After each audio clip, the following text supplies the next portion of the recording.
గురించి గారు మధ్యలో తర్వాత చాలా గ్యాప్ తీసుకొని వస్తున్నారు ఈ సినిమాతో. మధ్యలో ఒక రామ్కి ఏదో స్క్రిప్ట్ చెప్పారు అండ్ కళ్యాణ్ రామ్తో కూడా అనౌన్స్మెంట్ వరకు వెళ్ళింది. ఆ మధ్యలో ఆ సినిమాలు ఏమైనాయి, ఈ సినిమా రావడానికి ఇంత గ్యాప్ ఎందుకు పట్టింది? చెప్తే చాలా పెద్ద కదండి.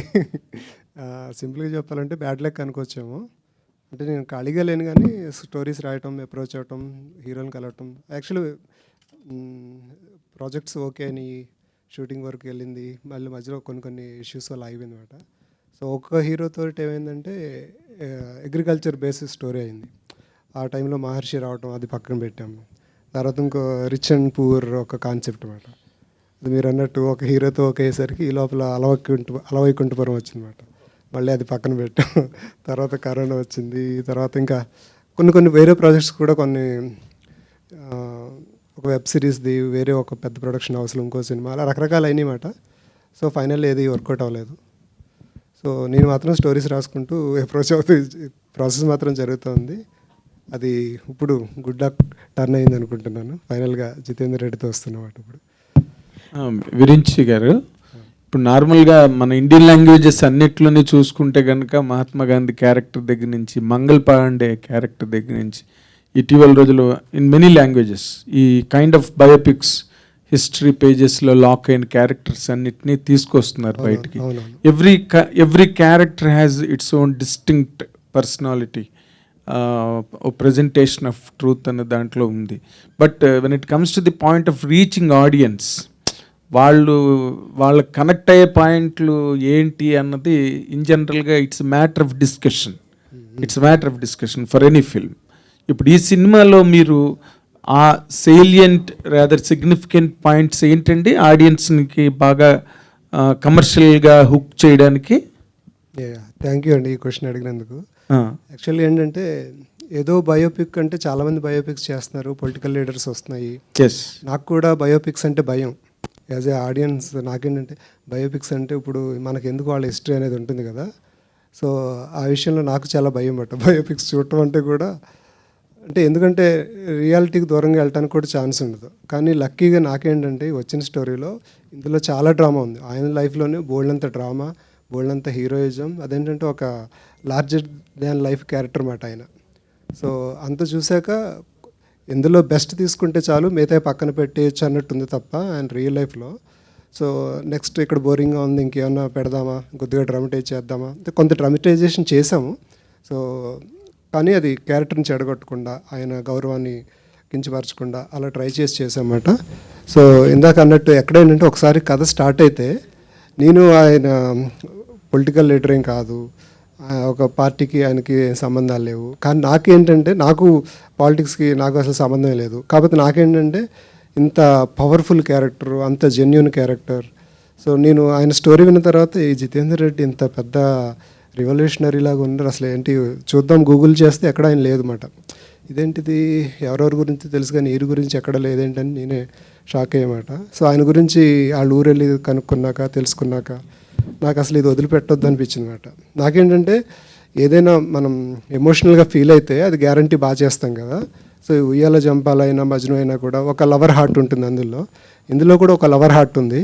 ఈ లవర్ ఏంటంటే ఒక అమ్మాయినే కాదు, ఒక దేశాన్ని ప్రేమించగలే ఒక పెద్ద లవర్ మాట ఇతను. సో ఈ లవర్ స్టోరీ నేను ఎందుకు చేయకూడదని దృష్టిలోనే నేను తీసుకున్న ఈ స్టోరీని. ఇందులో చాలా కమర్షియాలిటీ ఉంది. ఈ కమర్షియాలిటీ ఏ రేంజ్ అంటే, సో మిగతా లవ్ స్టోరీలో ఎలా హీరోని తన స్పేస్లో ఊహించుకుంటారో, ఇది నేను అలా అవ్వలేను. అట్లీస్ట్ ఇలా అయిన వాళ్ళన్నా నాకు దగ్గర అయితే చాలు, నాకు ఇలాంటి మనిషి ఒకడన్నా నాకు పరిచయం అయితే చాలు అన్న రేంజ్లో ఈ క్యారెక్టర్ ఉందన్నమాట. సో అందువల్ల నేను డైరెక్షన్ చేయడానికి నేను అంతవరకు ఆలోచించాను తప్ప ఒకసారి స్టోరీ విన్న తర్వాత ఆ క్యారెక్టర్ నన్ను డ్రైవ్ చేసిందని చెప్పొచ్చు నేను. అయితే మీరు ఇందాక చెప్పినట్టుగా జితేందర్ రెడ్డి గురించి, ఆయన గురించి గూగుల్లో కానీ ఎక్కడ there is no proper content అన్నది ఎక్కడ లేదు. ఎక్కడో ఆ టైంలో కొంచెం తెలిసిన వాళ్ళకి ఫెయింట్ మెమరీ అది. జితేందర్ రెడ్డి క్యారెక్టర్ అనేది ఇప్పుడు ఒక అల్లూరి సీతారామరాజు గారి క్యారెక్టర్ లాగో లేకపోతే ఇంకోటో కాదు. నాకు అల్లూరి సీతారామరాజు గారి క్యారెక్టర్ అనిపించింది అనమాట. ఓకే, ఎందుకంటే ఆయన ఒక రెవల్యూషనరీగా ఒక 6-7 ఇయర్స్ మాత్రమే ఆయన బ్రిటిష్ వాళ్ళని గడగలాడించాడు. ఒక 5-7 ఇయర్సే. కాకపోతే ఒక 5-7 ఇయర్స్ టోటల్ బ్రిటిష్ సామ్రాజ్యాన్ని గడగలాడించాడంటే అది మామూలు విషయం కాదు. తర్వాత ఆయన చనిపోయినా కూడా ఇప్పటికీ మనం గుర్తుపెట్టుకుంటున్నామంటే సో ఆయన హీరోయిజం అది కదా. సో నేను కూడా జితేందర్ రెడ్డి గారు ఏంటంటే ఒక రియల్ హీరోయిన్గా ఒక రియల్ యాక్షన్ హీరోయిన్, ఒక ఇంత మంచి క్యారెక్టర్తో పాటు అంత ధైర్యం ఉండి ఎవరికి ఎదురు తిరగటానికి ధైర్యంగా జనాల కోసం పోరాడే ఒక వ్యక్తి. అంటే మనం పోరాటం తిరగబడ్డాడు ఇవన్నీ అంటే భయం వేస్తుంది మనకి. కానీ మీరు స్టోరీలోకి వస్తే కనుక సో అతన్ని డ్రైవ్ చేసే మోటివ్ ఏంటి, అతను ఎన్ని మంది విలన్స్ ఎంతమంది అటాక్స్ చేసినా ఆయన నమ్మిన ఒక ప్రిన్సిపల్ కోసం ఆయన అలా ముందుకు వెళ్తూ ఉన్నాడు అనే పర్స్పెక్టివ్లో మీరు చూస్తే దానికన్నా కమర్షియాలిటీ ఏది లేదన్నమాట. సో అందువల్లే నేను ఓకే. ఇప్పుడు రామ్ గోపాలవరం గారు చేసే సినిమాలన్నింటిలోని లక్ష్మీ ఎన్టీఆర్ కానీ లేకపోతే అదర్వైజ్ ఫిల్మ్స్ ఆయన చేసిన వాటిలో ఆ క్యారెక్టర్లు లుక్స్కు చాలా దగ్గరగా తీసుకొచ్చే ఆర్టిస్టులను ఒక ఎన్టీ రామారావు క్యారెక్టర్, చంద్రబాబు గారి క్యారెక్టర్ ఇట్లా పెడతారు. మీరు ఈ క్యారెక్టర్ ఫిట్టింగ్ రాకేష్ పర్ఫెక్ట్గా అట్లా ఉన్నాడా, లేకపోతే మీరు ఓన్లీ ఒక ఆర్టిస్ట్ని ప్రజెంట్ చేసినట్టుగానే చేశారు ఇందులో?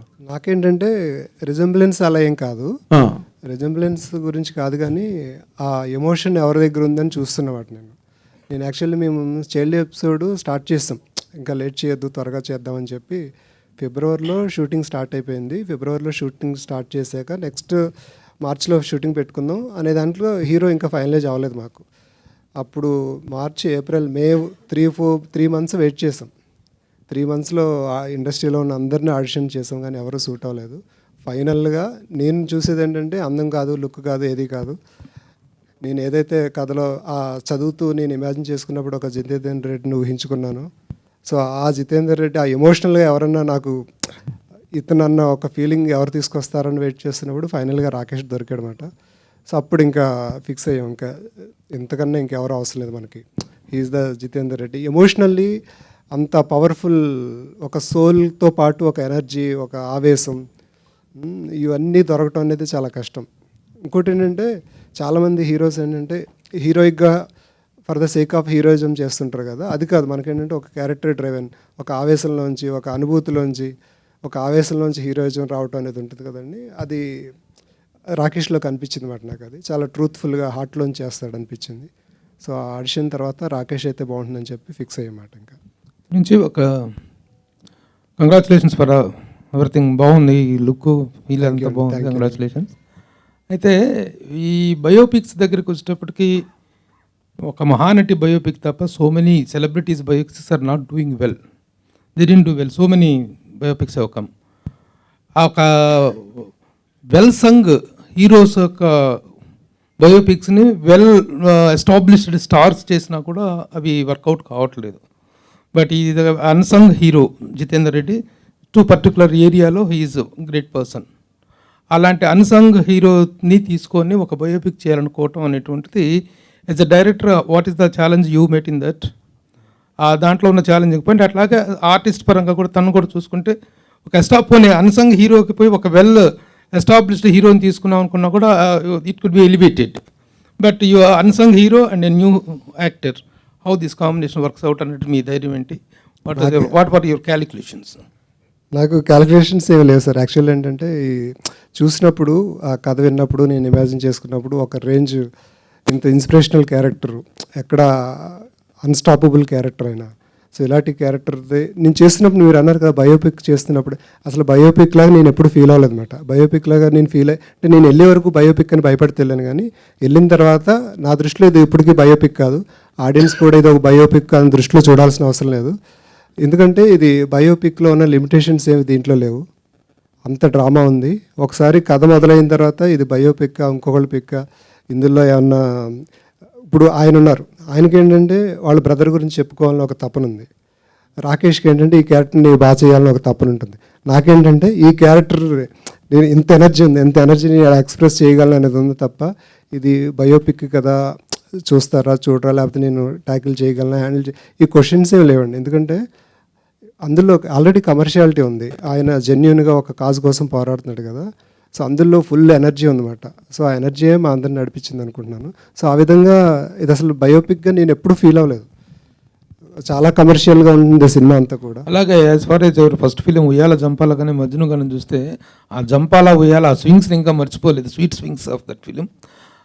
You're a very sensible director as far as those films are concern and you're taking part. Your taking style అండి. దీంట్లోకి వచ్చేటప్పటికి you need to put yourself strong as far as the emotions are concern, ముఖ్యంగా action emotions అవి చేయటం. ఒక డైరెక్టర్కి ఒక genre నుంచి ఇంకొక ఇలాంటి ఒక ఆల్ టుగెదర్ డిఫరెంట్ జోనర్లోకి జంప్ అవుట్ ఆల్ టుగెదర్ ఇదో పారాషూట్ అవ్వటం అనేటువంటిది. How you felt and how you handle it అంటే how you transformed yourself అంటే ఏం చెప్తారు? యాక్చువల్లీ అది నాకు ఈ సినిమా ద్వారా గ్రేట్ ఎక్స్పీరియన్స్ అండి. అలాంటి ఛాన్స్ నాకు వచ్చినందుకు చాలా లక్కీగా ఫీల్ అవుతున్నాను నేను.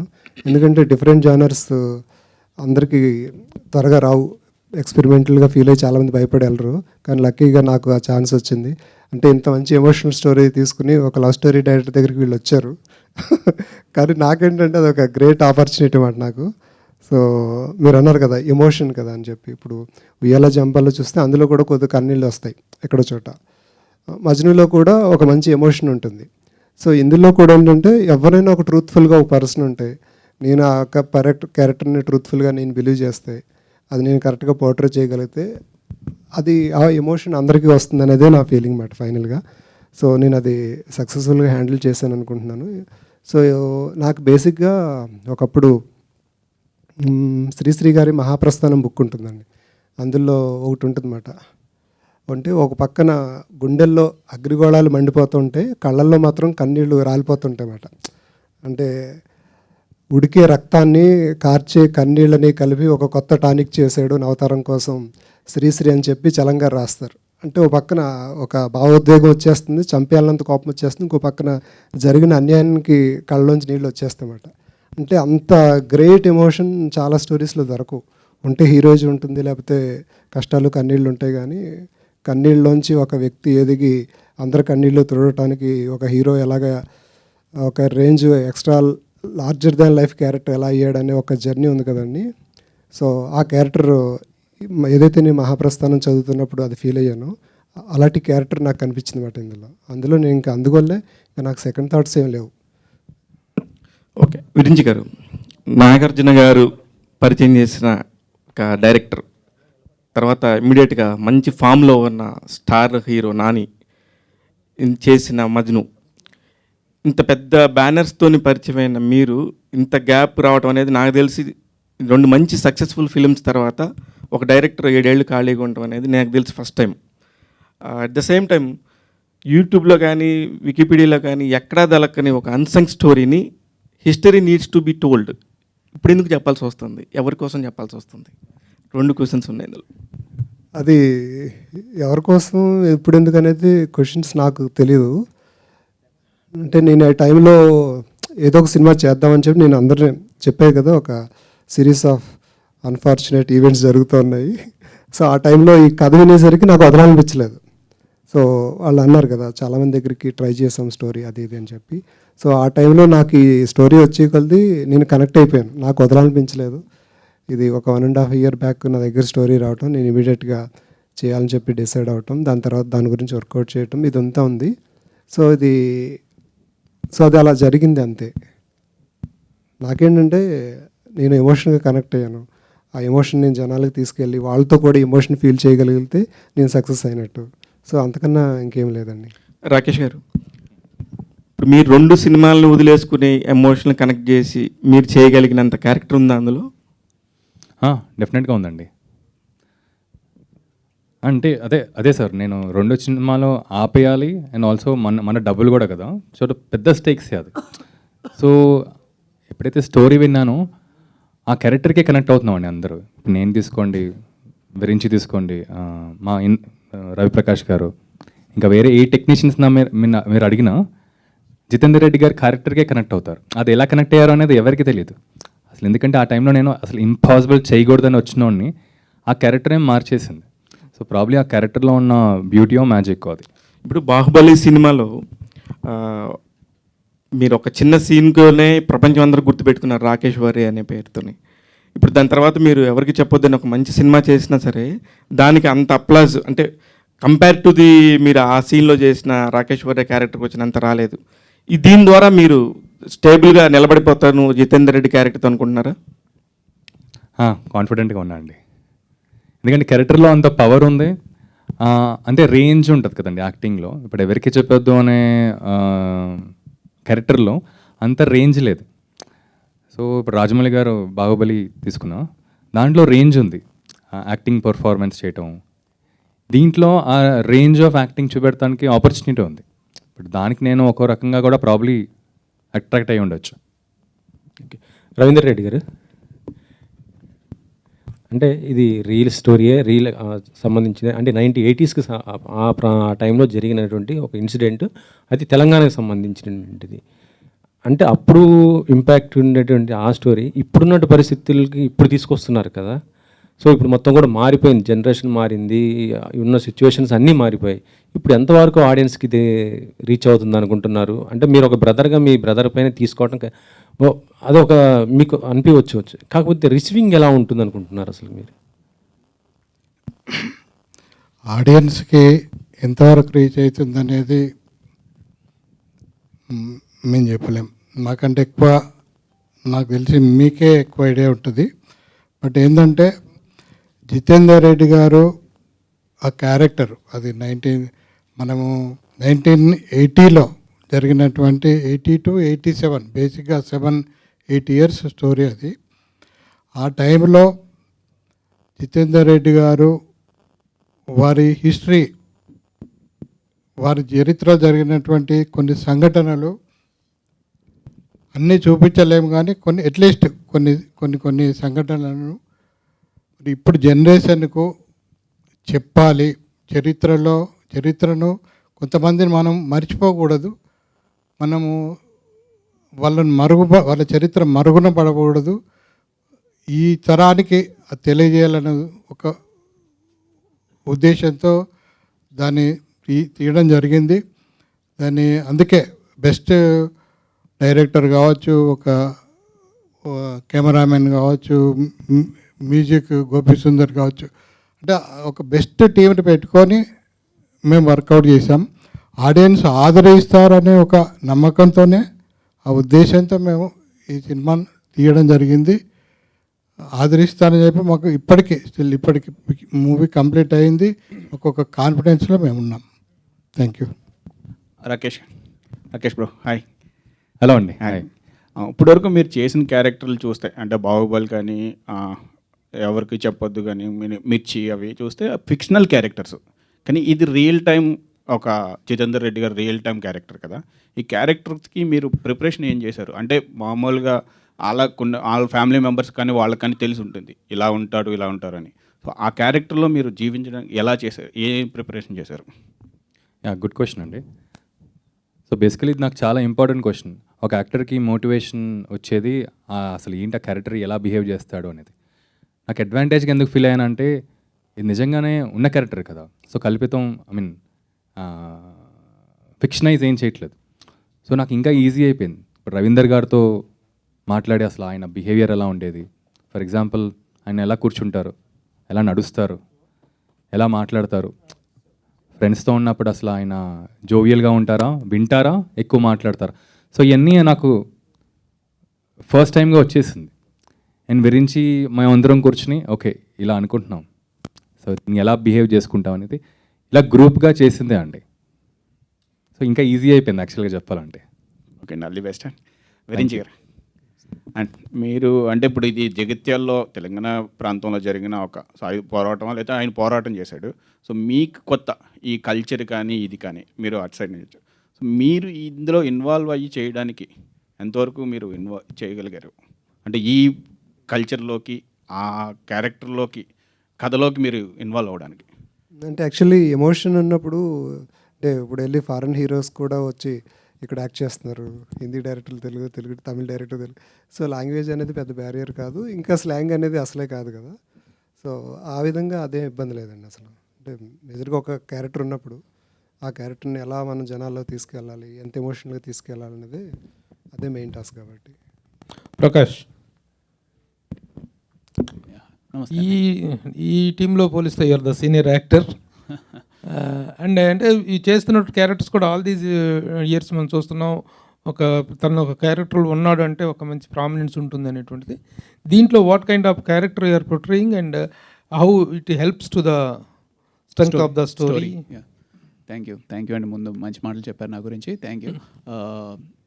ఈ కథ మొదలయ్యేది అంటే మొదలయ్యి ఈ కథను ఒక మలుపు కూడా తిప్పే క్యారెక్టర్ నేను చేసిన గట్టయ్య క్యారెక్టర్ అనమాట.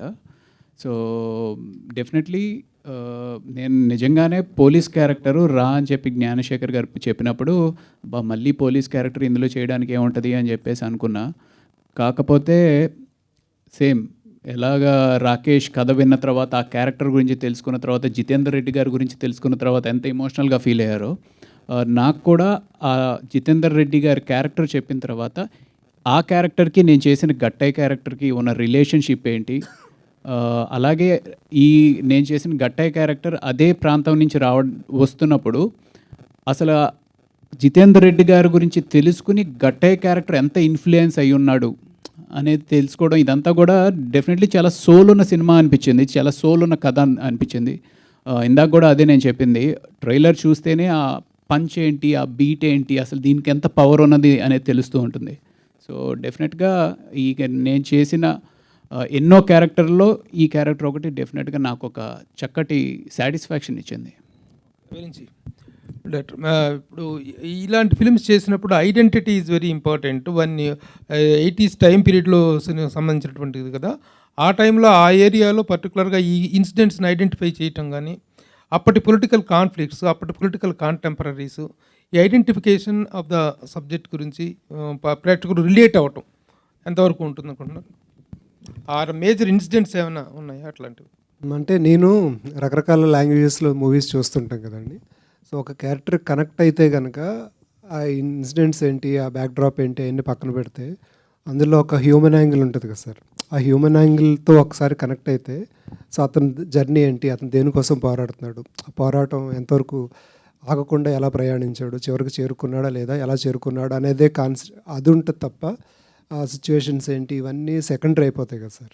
సో ఇది కూడా పీరియాడిక్ అంటున్నారు కాబట్టి ఓకే అప్పుడేదో జరిగిందిలే అంత ఒక చిన్న ఓకే ఫర్గివ్ చేస్తారు ఏదన్నా మనకి క్యారెక్టర్ నచ్చితే. కంటెంట్ ఏమైనా ఉందా ఆయన చేసినటువంటి ఫైట్ కానీ, ఆ చేసినటువంటి అప్పటి క్యారెక్టర్స్ కానీ, ఆయన మీద పోలీసు యాక్షన్స్ కానీ, అలాంటి ఆ ఫైట్ రికార్డెడ్ ఫైట్ ఉందా అని అడుగుతున్నాను నేను. మామూలుగా సీతారామరాజు గారు క్యారెక్టర్ చేసుకుంటే పలానా రోజున పలానా పోలీస్ స్టేషన్ కొట్టాడు, పలానా ఫైట్ చేశాడు అనేటువంటిది ఉంది కదా. అలాంటి రికార్డెడ్ హిస్టరీ తోటి కూడా ఉందా కంటెంట్? అసలు ఎక్కడ ఏది లేదండి, రికార్డెడ్గా ఏమి లేదు. సో అందువల్ల నేను ఆ ఊరెళ్ళి అక్కడ చాలా మందిని ఆ ఏజ్లో ఉన్నవాళ్ళు. మీరు ఇచ్చిన టైటిల్ కూడా history needs to be told అన్నారు. అవునవును. The history needs to be history అంటే it is nothing but the record of wars and ఆ wars are events and incidents. ఆ ఇన్సిడెంట్స్గా ఏమైనా ఉన్నాయా అని అడుగుతున్నా. ఐడెంటిఫైడ్ ఇన్సిడెంట్స్గా ఉన్నాయి. ఆ ఇన్సిడెంట్స్ గ్యారంటీ ఉన్నాయండి. అలాంటి హిస్టారిక్ ఈవెంట్స్ అన్నీ ఉన్నాయి. సో మేము వెళ్ళి ఆ చుట్టుపక్కలలో అప్పటికి ఆయన పరిచయం ఉన్న వాళ్ళందరినీ తెలిసి, సో చాలామంది వెళ్ళి తెలిస్తే వాళ్ళకి అన్ని ఇన్సిడెంట్ తెలుసు అన్న విషయం కూడా సార్కి ఎప్పుడు తెలియదు మాట. ఎందుకంటే ఆయనకు తెలియకుండానే, సార్కి తెలియకుండానే చాలామంది ఆయన ఇంకా వర్షిప్ చేస్తున్నారు, ఆయన్ని గుర్తుపెట్టుకున్నారు. సో అవన్నీ వెళ్ళి ఒకళ్ళు అడుగుతూ ఉంటే వాళ్ళు ఎంత ఎమోషనల్గా అన్నీ చెప్పుకొచ్చారంటే, సో వాళ్ళ ఇప్పుడు కూడా చనిపోయే ముందు కూడా వాళ్ళకి ఇన్ని ఎమోషన్స్ ఆయన పట్ల ఇంత ప్రేమ ఉందా, ఇంత ఒక ఆయన ఉన్నారన్నమాట. ఆయన పక్షవాతం వచ్చి చనిపోతూ రెడీగా ఉండి కూడా మేము వెళ్దామని చెప్పి ఆయన ఓపిక లేకపోయినా కూడా పక్షవాతంతోనే మొత్తం హిస్టరీ అంతా చెప్పుకొచ్చి ఆయన. సో ఆయన ఇంకా ఎవరెవరు తెలుసు వాళ్ళందరూ అడ్రస్లు ఇచ్చి, సో ఒక చనిపోతున్న వ్యక్తికి కూడా జితేందర్ రెడ్డి గురించి అడగడానికి ఒక మనిషి వచ్చాడు అనగానే ఆయన లేని ఓపిక తెచ్చుకొని చెప్పారు అంటే, సో వాళ్ళందరినీ కలిసామాట. మేము కలిసిన తర్వాత ఆ ఈవెంట్స్ అన్నీ గ్యాదర్ చేసుకుని దాన్ని బేస్ చేసుకుని స్టోరీ రాసుకున్నమాట. రవిప్రకాష్ గారు అనగానే గబాలన సినిమాలన్నింటిలో చనిపోతారు, చనిపోయే క్యారెక్టర్స్ ఉంటాయి. ఈ సినిమాలో కూడా చనిపోతారా? అంటే కొన్ని ఆర్కిటైప్ క్యారెక్టర్స్ ఉంటాయి అనమాట. కొందరికి ఆ క్యారెక్టర్స్ అలా సెట్ అయిపోతాయి. సో ఆ ఆర్కిటైప్లో నేను కూడా ఈ సినిమాలో ఏంటి అనేది డెఫినెట్లీ రివీల్ చేయడం ఎందుకు, బట్ ఇందాక ప్రభు గారు అడిగినట్టు దీనికి రికార్డ్ అనేది ఉందా అనే దానికి నిదర్శనం ఏంటి అంటే, నేను ఈ సినిమా కమిట్ అయిన తర్వాత ఆల్మోస్ట్ ఒక 3-4 months షూటింగ్ ఆ గ్యాప్లో ఎవరో ఫ్రెండ్ అసిస్టెంట్ డైరెక్టర్ తోటి ఇలా మాటల్లో ఇలా జితేందర్ రెడ్డి అనే సినిమా ఏదో చేస్తున్నాను అంటే, అవునా జితేందర్ రెడ్డి ఏ క్యారెక్టర్ చేస్తున్నావు అని అడిగితే, ఏదో జితేందర్ రెడ్డికి బాడీ గార్డ్ క్యారెక్టర్ ఏదో గట్టయ్య క్యారెక్టర్ నువ్వు చేస్తున్నావా అని అడిగాడు. ఇది ఎగ్జాజరేషన్ కాదు, నిజంగా జరిగింది. గట్టయ్య క్యారెక్టర్ నువ్వు చేస్తున్నావా అని అడిగితే, అంటే ఈ గట్టయ్య క్యారెక్టర్కి అంత వాల్యూ, అంత వెయిట్ ఉందా అనేది ఆ అబ్బాయి అడిగినప్పుడు నాకు అర్థమైందనమాట. సో తను కూడా అక్కడ జగిత్యాల చుట్టుపక్కల నుంచి. సో అంటే ఇది తను చిన్నప్పుడు స్కూల్లో ఉన్నప్పుడు కూడా ఈ జితేందర్ రెడ్డి క్యారెక్టర్ గురించి చెప్పుకునేవారంట. సో అప్పుడు చాలా రియలీ ఫెల్ట్ హ్యాపీ. అండ్ ఇంకా డీటెయిల్స్ మళ్ళీ రవీందర్ రెడ్డి గారితో మాట్లాడడం అదంతా కూడా జరిగింది. కంగ్రాచ్యులేషన్స్. రజాకర్ మూవీలో చాలా మంచి క్యారెక్టర్ చేశారు. అది గూస్ బంప్స్ మూడ్ అందరికీ ఒక ఎమోషనల్ దాని నుంచి సక్సెస్ అయిపోయింది. ఒక నైజాం నుంచి వచ్చిన దానిలో మీరు ఉన్నారు. కంగ్రాచ్యులేషన్స్. Thank you. ఇలా సిమిలర్ ఒక సిచ్యువేషన్ జరిగిందండి. మేము ఒక కోర్టులో షూట్ చేస్తున్నమాట. కోర్టులో షూట్ చేస్తే జూనియర్ ఆర్టిస్టులు లాయర్స్ లాగా వస్తారు కదా, చాలామంది జూనియర్స్ని వచ్చారు. Lawyers ladies and gents, lady lawyers gents అందరూ ఉన్నారన్నమాట. సో లాయర్స్ చాలా న్యాచురల్గా ఉన్నారు, కరెక్ట్గా బాగా దొరికారు. జూనియర్స్ ఎక్కడి నుంచి తీసుకొచ్చారంటే వాళ్ళందరూ రియల్ లాయర్స్ అంట. ఎందుకు వచ్చారు, ఇంతమంది ఎందుకు వచ్చారు మన షూటింగ్ అంటే, వాళ్ళు జితేందర్ రెడ్డి ఒకప్పుడు లా చదువుకున్న కాలేజీలో వీళ్ళు ఇప్పుడు చదువుకుంటున్నారంట. ఆయన మీద ఉన్న గౌరవంతో వీళ్ళందరూ కాలేజీకి ఇప్పుడు లాయర్స్ అయిపోయారు. షూటింగ్ జరుగుతుందని తెలిసి వచ్చి జూనియర్ ఆర్టిస్ట్ లాగా వాళ్ళ డ్రెస్సులు వేసుకొచ్చి జూనియర్ ఆర్టిస్ట్ లాగా యాక్ట్ చేశారు అనమాట. సో వాళ్ళకున్న రెస్పెక్ట్ ఆయన పైన. సో ఇవన్నీ చూస్తుంటే ఆల్రెడీ విన్నప్పుడే మేము ఒక ఎగ్జైట్మెంట్ ఉంది.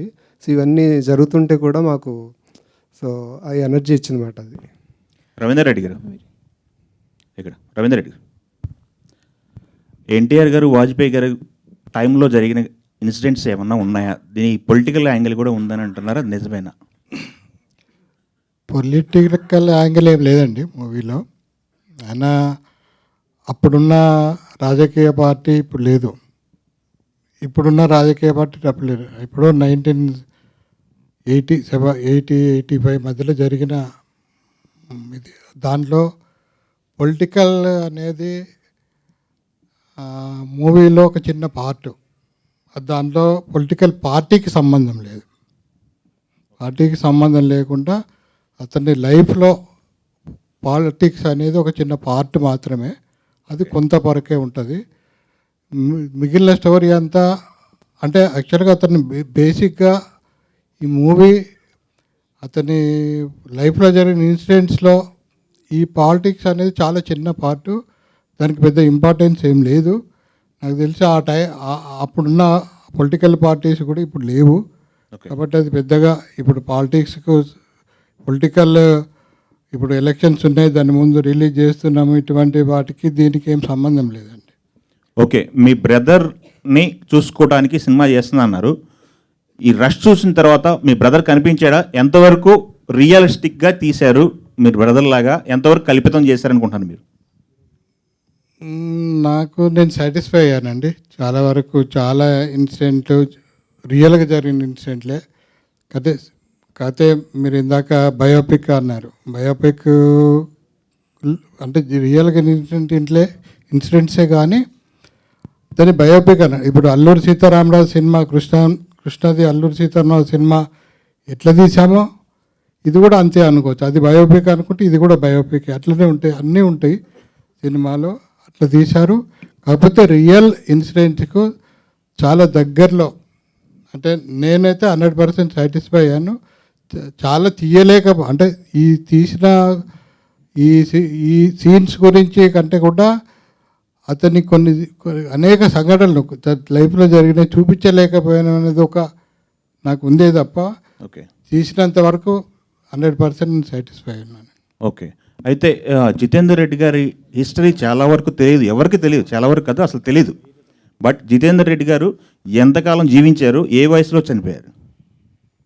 ఫ్యామిలీ ఉందా, పెళ్ళయిందా, ఫ్యామిలీ ఉందా? లేదండి, పెళ్ళి అవ్వలేదు. తను 27 years ఏజ్లో చనిపోయారండి. తను అంటే జగిత్యాల ఏరియా వచ్చి జగిత్యాల, కరీంనగర్, ఒకప్పటి కరీంనగర్ జిల్లా, ఇప్పుడు జగిత్యాల కూడా జిల్లా అయింది.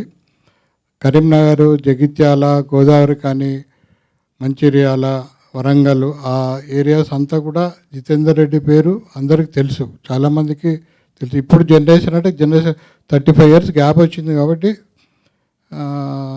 తను ఎవరు అని చెప్తే గుర్తుపడతారు ఇప్పటికీ.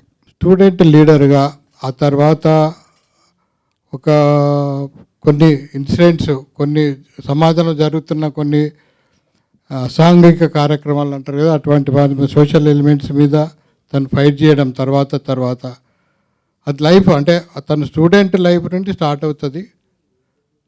అక్కడ నుండి తను లైఫ్లో ఒక్కొక్క ప్రతి దాని మీద ప్రతి సమస్యకు అతను ఏ రకంగా పోరాటం చేసిండు అనేది ఈ మూవీలో ఏమండి చంపేశారండి, చెప్తానండి. విరించి గారు యాక్చువల్గా మీరు ఇంతకుముందు ఇక్కడ సార్ ఇంతకుముందు మీరు చేసిన ఫస్ట్ ఉయ్యాల జంపాల, తర్వాత మజ్ను, ఈ రెండు ఏంటంటే ఒక చిన్న rom com kind of things ఉంటాయి, ఎమోషన్స్ ఉన్నా కూడా. బట్ కాకపోతే ఈ సినిమాకి వచ్చేసరికి ఏంటంటే టోటల్గా ఒక డిఫరెంట్ జోనర్. ఇప్పుడు ఆర్టిస్టులు ఎలా అయితే ఒక సినిమాతో హిట్ అయిన తర్వాత వాళ్ళని టైప్ క్యాస్ట్ చేసి అలాంటి క్యారెక్టర్సే వస్తాయో, డైరెక్టర్స్ కూడా అలాంటి ఒక ఇది ఉంటుంది కదా. అంటే ఈ జితేందర్ రెడ్డితో మీరు వేరే కైండ్ ఆఫ్ సినిమా కూడా చేయొచ్చని ప్రూవ్ చేసుకోవడానికి కూడా ఒక కారణం మీరు యాక్సెప్ట్ చేయడానికి, లేదంటే ఓన్లీ జితేందర్ రెడ్డిలో ఉన్న ఆ సోలే మిమ్మల్ని నడిపించింది ఈ సినిమాకి? అంటే ఎప్పుడు ఒకేలాంటి సినిమాలు చేయడం మనకు కూడా బోరింగ్గా ఉంటుంది. నేను రాసుకున్న స్టోరీస్ కూడా డిఫరెంట్ జానర్స్ ఉన్నాయన్నమాట. నాకు డ్రామా చాలా ఇష్టం. అది ఎనీ జానర్ ఉన్నా కూడా అందులో డ్రామా ఉంటే కనుక, ఇప్పుడు డ్రామాతో పాటు ఒక సైంటిఫిక్ ఫిల్మ్ ఉందనుకోండి, అది కూడా చాలా ఇంట్రెస్టింగ్. డ్రామాతో ఒక హారర్ ఉంటుంది, అది బాగుంటుంది. డ్రామాతో ఒక ఇంకేదైనా ఫ్యాంటసీ అవ్వచ్చు, ఇంకేమన్నా అవ్వచ్చు. అలాగే డ్రామా ఉన్నప్పుడు ఏదైనా కూడా నాకు ఇంట్రెస్ట్ అన్నమాట. సో ఇందులో ఇది యాక్షన్ డ్రామా. సో ఆ విధంగా నేను కనెక్టెడ్. ఇంకోటి ప్రూవ్ చేయడం కోసం సినిమాలు చేస్తే అది కరెక్ట్ కాదు. మనకి ఎమోషనల్గా ఏం చెప్పగలం అనేది అది ఇంపార్టెంట్ కదా. అంటే మన ఎబిలిటీ ఉంటుంది, బట్ అది రేపొద్దున ఒక స్టార్ హీరో దగ్గరికి వెళ్ళి చెప్పాలన్నప్పుడు ఇంతకుముందు మీరు చేసిన సినిమాలు చూస్తారు ఆటోమేటిక్గా. ఇవాళ జంపాలు ఇవే కనపడింది అనుకోండి, మీరు ఒక పెద్ద యాక్షన్ సినిమా చేస్తారంటే నమ్మకపోవచ్చు. బట్ అలాంటిది కూడా ఒక ప్రూవ్, అంటే మనకు ఒక ట్రాక్ రికార్డ్ ఉండాలంటే ఇలాంటివి కూడా నేను ఏదైనా చేయగలని చెప్పుకోవడం అనేది కూడా ఒక ఇంపార్టెంట్ కదా. సో దీంట్లో మెయిన్ ఓన్లీ యాక్షన్ డ్రామా అనేనా, లేదంటే ఆ యాంగిల్ కూడా ఏమైనా మిక్స్ అయ్యిందా అనేది నాకు.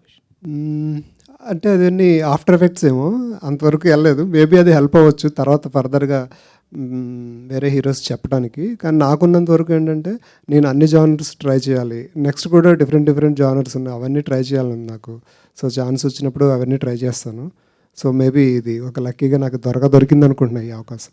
అంటే ఇందాక మీరు చెప్తే ఏమన్నారంటే ఒక మహర్షి వచ్చింది, నేను ఫార్మర్ సబ్జెక్ట్ చేద్దాం అనుకున్నప్పుడు, అలాగే ఒక రిచ్ అండ్ పూర్ అనుకున్నప్పుడేమో ఒక అలవైకుంఠం. బట్ మన బేసిక్గా ఏంటంటే ఒక రైటర్షిప్ ఉన్నప్పుడు, మనం ఒక రైటర్ కింద ఒక స్టోరీ అనుకున్నప్పుడు ఏంటంటే అది ఒక చిన్న మనకి ఫామ్ అయినప్పుడు ఏంటంటే రైటర్స్ అసోసియేషన్ ఒకటి ఉంటుంది, మనం దాంట్లో రిజిస్టర్ చేసి నేను నెక్స్ట్ ప్రూవ్కి వెళ్తాం కదా మనం యాక్చువల్గా. మరి మీరు ఆ చిన్న కాజన్స్ అవి కూడా తీసుకోలేదు, ఎందుకంటే మీ హార్డ్ వర్క్ అంతా దాంట్లో పెట్టి అలాంటి ఒక సినిమా ఒకటి మన కళ్ళ ముందు వచ్చేసి రిలీజ్ అయిపోతే చాలా బాధ ఉంటుంది కదా మరి. అంటే ఇప్పుడు అదేమైందంటే, ఇప్పుడు మహర్షి దీనికి కొన్ని ఎలిమెంట్స్ ఉంటాయి, కానీ దానివల్ల మనం ఆ స్టోరీ మంది ఒకటే అని చెప్పలేము. ఇప్పుడు ఆ టైంలో ఏంటంటే ఇండస్ట్రీలో ఒక 7-8 మంది అగ్రికల్చర్ పైన స్టోరీస్ చేసి తీసుకెళ్తున్నారు అనమాట.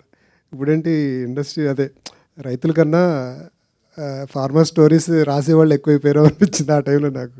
సో అది పక్కన పెట్టామాట. అలాగే రిచ్ అండ్ పూర్ స్టోరీ కూడా పూర్తిగా అలా ఉండదు. అలాంటి ఉయ్యాల జంపలో కూడా నాగ చైతన్య సినిమా ఉంది, బావా, ఏం సినిమా అది, 100% లవ్.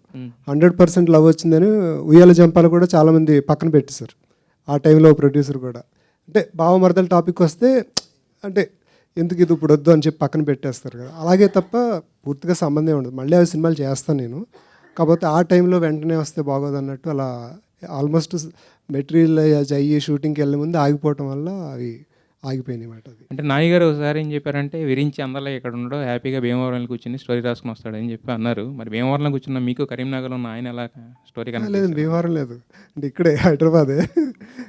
అంటే ఆ టైంలో అలా చెప్పారు యాక్చువల్గా? అయితే లేదు, అంటే ఇక్కడే, తెలియదేమో సరిగ్గా నా గురించి. రాకేష్ గారు, అంటే ఇది విరించి వర్మ లాంటి ఒక అంటే వెల్ నోన్ డైరెక్టర్ వచ్చి చెప్పబట్టి ఓకే చేశారా, లేదంటే ఎవరు వచ్చి చెప్పినా చేసేవాళ్ళు ఈ స్టోరీ? ఫ్రాంక్గా చెప్పాలంటే విరించి దగ్గర ఇలా ఒక కథ ఉందన్నప్పుడు ఫస్ట్ ఎక్సైట్ అయినండి.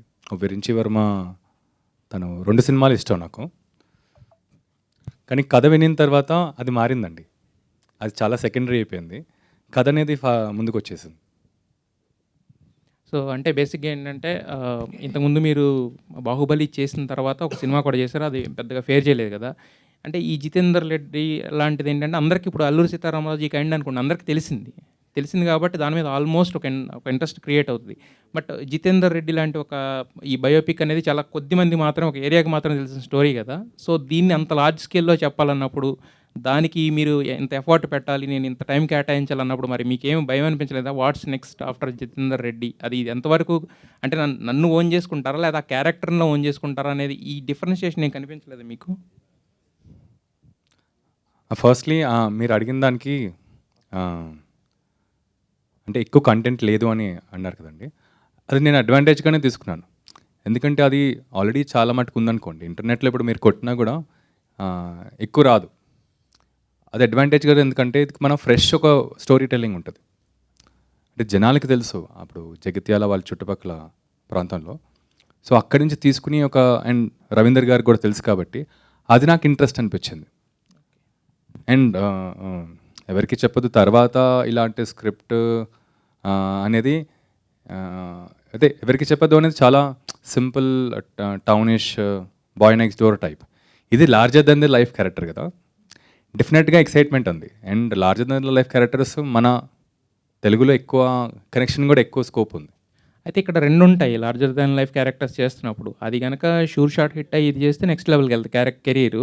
ఒకవేళ అదేమన్నా మిస్ఫైర్ అయితే కనుక ఏంటంటే నెక్స్ట్ మనకి అంటే మినిమం చేసుకునే క్యారెక్టర్స్ ఉంటాయి కదా, అవి కూడా వచ్చే ఛాన్సెస్ ఉండవు. 2 రకాలు ఉంటాయి. అంటే 2 మరి దాన్ని ఎలా ఆలోచించారు దాన్ని చూస్ చేసుకునే ముందు? అది రిస్కే అండి, but I thought story and character strong ఉంది కాబట్టి అది తీసుకుని వెళ్ళిపోదామని. రవిప్రకాష్ గారు, అంటే ఇంతకు ముందు ప్రభు గారు చెప్పినట్టు లేదంటే ఎవరు చెప్పినా కూడా ఏంటంటే మీ క్యారెక్టర్ అంటే దానికి ఒక ప్రామినెన్స్ ఉంటుంది.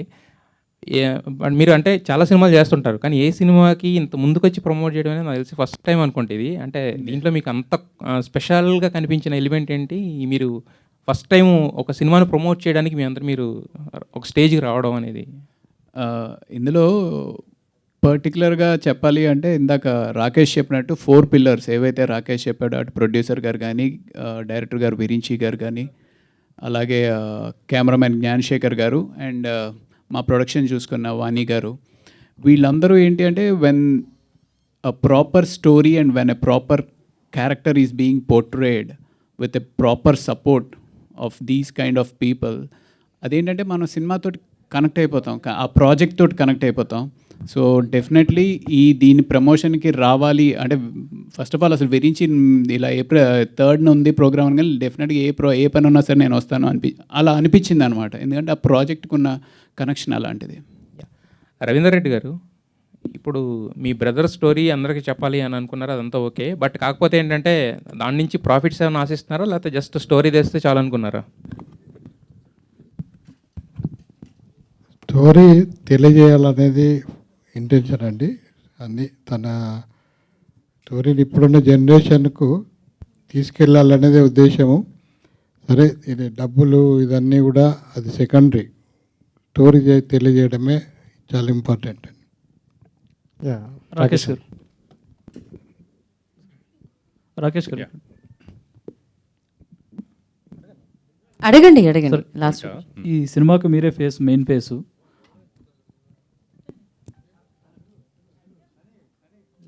ఇది అంటే జితేందర్ రెడ్డి ఆ క్యారెక్టర్ విన్నప్పుడు మీరు ఆ క్యారెక్టర్లకి పరకాయ ప్రవేశం చేయాల్సి వచ్చినప్పుడు ఆయన గురించి ఏం స్టడీ చేశారు అసలు మీరు? రవీందర్ గారి దగ్గర అయితే ఫుల్ ఇన్ఫర్మేషన్ ఉందండి. ఫస్ట్ అయితే నేను ఇక్కడికి వెళ్ళే కన్నా ఫస్ట్ రవీందర్ గారితో అండ్ వాళ్ళ ఫ్యామిలీ మెంబర్స్తో కూర్చుని అక్కడి నుంచి స్టార్ట్ చేస్తే కరెక్ట్ అనిపించింది. సో విరించి మేమందరం కూర్చుని ఇన్ఫర్మేషన్ తెలిసిన తర్వాత అది అనుకున్నామండి, ఎలా కూర్చుంటే బాగుంటుంది, ఎలా నుంచుంటే బాగుంటుంది, ఎలా నుంచుంటారు, నేను ఎలా మాట్లాడతారు వాళ్ళు. సో బేసిక్ హోంవర్క్ అయితే చేసాం. ఇంకా అదే ఓకే. అంటే ఆ క్యారెక్టర్ మీరు చేస్తున్నప్పుడు అందులో హార్డ్ హీటింగ్ ఎలిమెంట్స్ ఉంటాయి కదా, అవి మీకు ఏవి ఎక్కువ నచ్చాయి? And conviction. అండ్ ఏ పని చేసినా కన్విక్షన్తో చేస్తారు. అంటే కాన్ఫిడెన్స్ అనేది ఎప్పటికీ ఉంటుంది, ఒక కన్విక్షన్తో ఉంటారు. సో అది నచ్చింది నాకు ఆయనలో. ఓకే అండి, రవీందర్ రెడ్డి గారు, అంటే మీ బ్రదర్ స్టోరీని చెప్పడానికే మీరు ఇండస్ట్రీలోకి వచ్చారా, లేక ముందు సినిమాలు కంటిన్యూ చేస్తారా ప్రొడ్యూసర్గా? ముందు ఏం ఆలోచించలేదండి. అసలు ఈ మూవీ స్టార్ట్ అయ్యకముందు, ఈ మూవీ షూటింగ్ స్టార్ట్ చేయకముందు నేను ఎప్పుడు కూడా అసలు షూటింగ్ కూడా ఎప్పుడు చూడలేదు. అటువంటిది సరే కేవలం ఈ మూవీని తీసుకురావాలనే ఉద్దేశంతో తీసాము. సరే ఫర్దర్ తర్వాత ఏంటి అనేది ఇప్పుడైతే ప్రస్తుతానికి ఏం ఆలోచించట్లేదు. Okay, next question. రాకేష్ అన్న, మీరు ప్రభాస్ గారితో బిచ్చి చేశారు అండ్ బాహుబలి చేశారు. సో ఆయనలో నుండి మీకు నచ్చిన క్వాలిటీ అంటే ఏం చెప్తారు? ప్రభాస్ అని బేసికలీ అందరూ అన్నయ్య అని పిలుస్తాం. నేను సింప్లిసిటీ అండ్ ఆయన ఆఫ్ స్క్రీన్ సింపుల్గా ఉన్న, ఆన్ స్క్రీన్ ఏదైనా చేయగలుగుతారు, లైక్ ఒక రెబెలియస్ క్యారెక్టర్ లాగా. సో అది నాకు ఇష్టం అనమాట, ఆ transformation. Come to the point, దీని గురించి చూస్తే అంటే ఫస్ట్ మా ఒక సినిమాలో ఇంకా చెప్పలేము చాలా ఉంది అని అన్నారు. సో దీనికి పార్ట్ 2 ఉండొచ్చా ఏమైనా? పార్ట్ 2 అనేది ఇంకా డైరెక్టర్ చాయిస్ అండి. ప్రస్తుతానికైతే పార్ట్ 1కి అయితే ఆలోచించాం.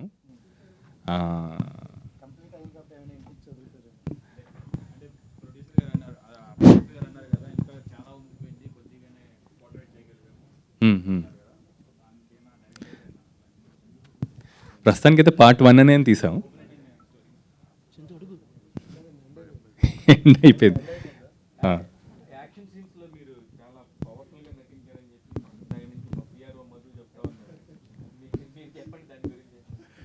బేసికలీ యాక్షన్ స్క్రిప్ట్స్, యాక్షన్ కథలు చాలా ఇష్టం అండి. నాకేంటంటే ఎక్కువ యాక్షన్ కథలు అనేది ఈజీగా అంతా దొరకవు కూడా, దొరికినా అంత కన్విన్సింగ్గా ఉండదు. సో నాకు ఎప్పుడైతే ఇది దొరికిందో నాకు ఇంకా ఇది ఫుల్ మీల్స్, ఇంకా మనం ఆల్ అవుట్ వెళ్ళిపోవచ్చు దీని మీద అని, ఇంకా అలా. యా, రాకేష్ గారు, this is Chandu, anchor from filmy looks. So మీరు ఇండస్ట్రీలోకి వచ్చి 10 to 12 years అవుతుంది అండ్ మంచి సినిమాలు చేశారు, మంచి క్యారెక్టర్స్ చేశారు. ఇందాక మీరు మాట అన్నట్టు నాకు సరైన బ్రేక్ రాలేదు అని అన్నారు. సో దానికి రీజన్ ఎప్పుడైనా అబ్జర్వ్ చేశారా, లేకపోతే ఏదైనా విషయం నుంచి మీరు రిలీజ్ అయ్యారా? నేను ఎందుకు ఇంకా కొంతమందితో కంపేర్ చేసుకుంటే కొంచెం బ్యాక్ ఉన్నాను, ఇంకా నేను అనుకున్నది ఇంకా స్టార్డమ్ లేకపోతే బిజీ హీరోగా కానీ యాజ్ ఎ ఆర్టిస్ట్గా కానీ ఇంకా బిజీ అవ్వలేదు, ఏమన్నా మీలో ఉన్నాయి మైనస్లు? అంటే కొంచెం మొహమాటం, లేకపోతే ఏదైనా ఒక సినిమా గురించి వెళ్ళి డైరెక్టర్ని నేను ఈ క్యారెక్టర్ చేస్తాను అడగపోవటం, ఇలాంటివి ఏమైనా ఉన్నాయా మీలో? అంటే నేను కాన్స్టెంట్గా అయితే నేను ఎప్పుడు ఏదో ఒకటి చేస్తూ ఉంటాను, అదైతే రిలాక్స్ అయితే అవ్వను. సో నేను చేసిన ఇప్పుడు ఫస్ట్ అయితే నేను క్యారెక్టర్ రోల్స్తోనే స్టార్ట్ అయ్యాను. ఎందుకంటే నాకు కూడా ఇండస్ట్రీ అనేది ఇప్పుడు ఏం బ్యాక్గ్రౌండ్ లేదు కాబట్టి ఫస్ట్ తెలుసుకుని ఇలా వద్దామని. సో హీరోగా స్టార్ట్ అవడానికి ఏంటంటే నాకు లేట్ అయింది. ఎందుకంటే నాకు కొన్ని సినిమాలు స్టార్ట్ అయ్యి అవ్వక, అప్పుడు నాకు నేను చేసుకున్న సినిమా ఎవరికి చెప్పొద్దు. సో ఎవరికి చెప్పొద్దు తర్వాత సినిమాలు ఏంటనేది అప్పటికే అనుకున్నాం, కానీ అదే చెప్పా కదండి, 2 సినిమాలు ఇంకా ఆపేసి ఇది చేయాల్సి వచ్చిందని. సో ఈ సినిమా తర్వాత ఇంకా ఉంటాయి. అంటే లైక్ రియాలిటీ మాట్లాడితే, అంటే రాకేశ్వర్ అంటే ఇండస్ట్రీలో పీపుల్స్ కొంతమంది తెలుసు, బట్ బయట జనాలకి రాకేశ్వర్ అనగానే చాలా తక్కువ మంది గుర్తుపడతారు. అదే బాహుబలిలో ప్రభాస్ గారు తలనరికేస్తాడు కదా, ఆయన అనగానే అందరూ ఎక్కువగా గుర్తుపడతారు. ఈ సినిమా తర్వాత రాకేశ్వర్ రే అనే పేరు ఇక వినపడుతూ ఉంటుందా, లేకపోతే ఎక్కువగా రీచ్ ఉంటుందా జనాలకి అనేది? జితేందర్ రెడ్డి అని వినిపిస్తుంది. థ్యాంక్ యూ అన్న, కొన్ని రోజులు. Thank you so much. Last question. Virinchi గారు, జితేందర్ రెడ్డి గ్లిమ్స్ చాలా ప్రామిసింగ్ ఉందండి. సో ఇది 1980sలో జరిగిన అన్హిడెన్ అండ్ అన్స్టోల్డ్ స్టోరీ. సో ఈ మెటీరియల్ ఎలా గ్యాదర్ చేశారు మీరు? అంటే ఎవరికి తెలియని స్టోరీ ఇది, ఎలా ఎంతవరకు యాక్యురేట్గా తీశారు ఈ స్టోరీని? ఆడియన్స్ని ఎలా రిసీవ్ చేసుకోవాలి ఈ స్టోరీ నుంచి?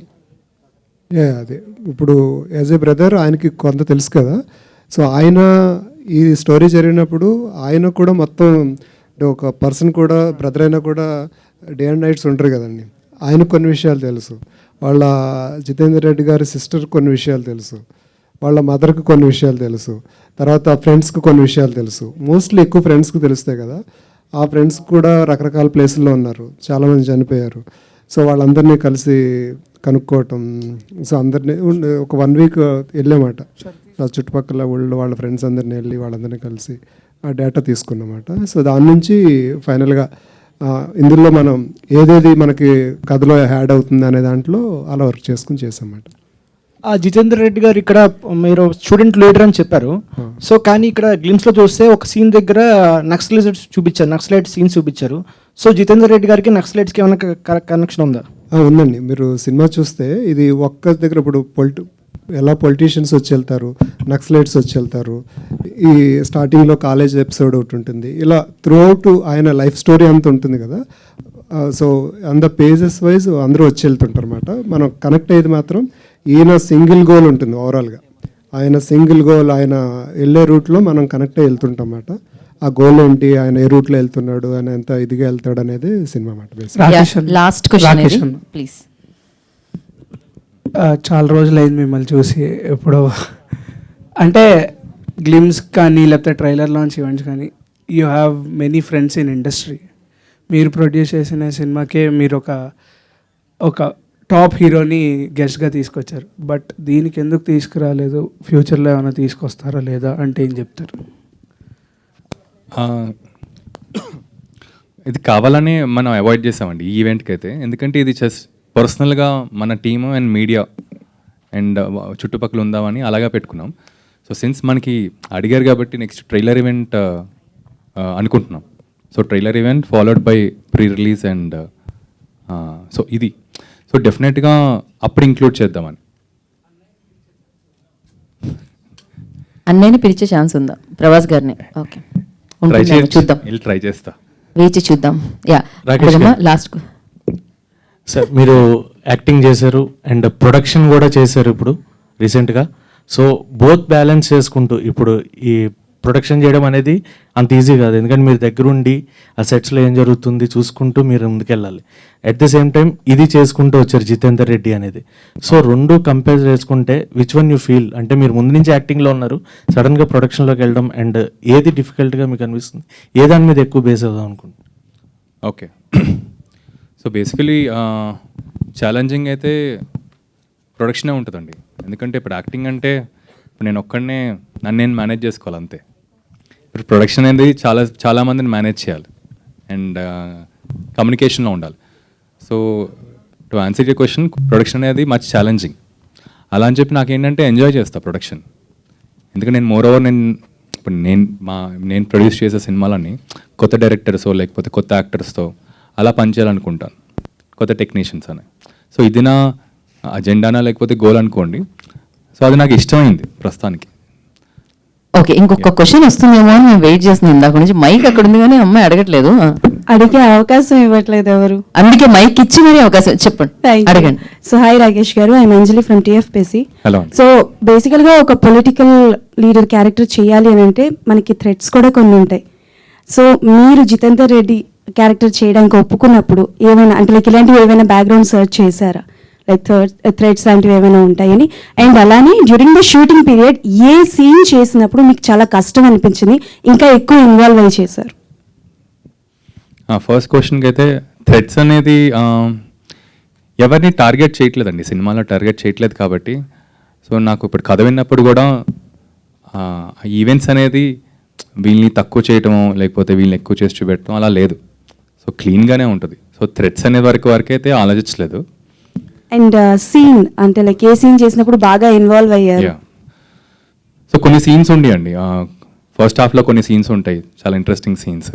అండ్ సెకండ్ హాఫ్లో ఎస్పెషలీ నా కాన్ఫిడెన్స్ ఏంటంటే ఈ సినిమాకి హార్ట్ అనేది క్లైమాక్స్.